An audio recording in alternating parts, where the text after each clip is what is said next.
शुक्लांबरधरं विष्णुं शशिवर्णं चतुर्भुजं प्रसन्नवदनं ध्यायेत् सर्वविघ्नोपशान्तये। अगजाननपद्मार्कं गजाननमहर्निशम् अनेकदन्तं भक्तानाम् एकदन्तमुपास्महे एकदन्तमुपास्महे।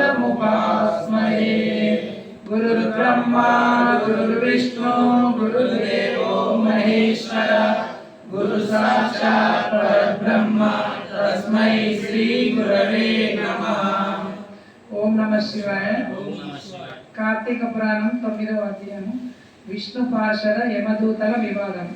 ఓ యమదూతలారా, మేము విష్ణుదూతలము వైకుంఠం నుండి వచ్చితిమి. మీ ప్రభువు యమధర్మరాజు ఇటువంటి పాపాత్మలను తీసుకొని రమ్మని మిమ్మల్ని పంపాను అని ప్రశ్నించింది.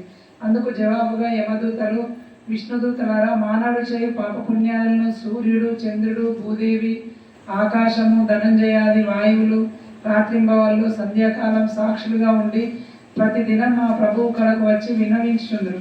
మా ప్రభుల వారి కార్యకలాపములు చిత్రగుప్తుంచే చూపించి ఆ మనుజుని అవసాన కాలంలో మమ్ము పంపి వారిని రప్పించారు. పాపులు ఎటువంటి వారో విను.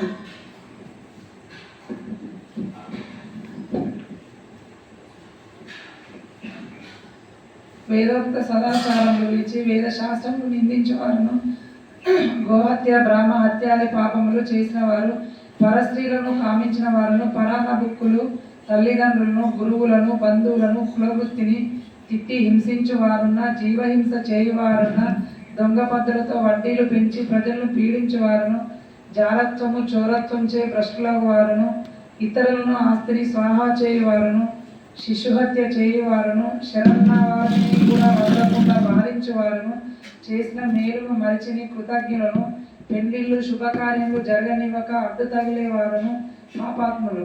వారు మరణించగానే తన కడకు తీసుకువచ్చి నరకమందు పడద్రోసి దండింపుడని మా యమధర్మరాజు గారి ఆజ్ఞ. అది అట్లుండగా ఈ అజామీలుడు బ్రాహ్మణుడై పుట్టి దురాచారములకై కులభృష్టులై జీవహింసలు చేసి కామాంధుడై వారి వరస లేక సంచరించిన పాపాత్ముడు.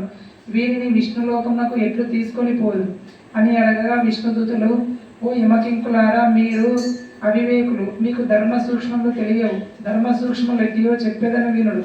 సజ్జనులతో సహవాసము చేయువారును, జప దాన ధర్మములు చేయువారును, అన్నదానము, కన్యాదానము, గోదానము, సాలగ్రామదానము చేయువారును, అనాథ ప్రేత సంస్కారములు చేయువారును, తులసీవనమును పెంచువారును, తటాకములు త్రవ్వించువారును, శివకేశవులను పూజించువారును, సదా హరినామస్మరణ చేయువారును, మరణకాలం నందు నారాయణ అని శ్రీహరిని గాని శివ అని శివుని గాని స్మరించేవారును, తెలిసి గాని తెలియక గాని మరే రూపంలో గాని హరినామస్మరణ చెవిన పడిన వారును పుణ్యాత్ములు.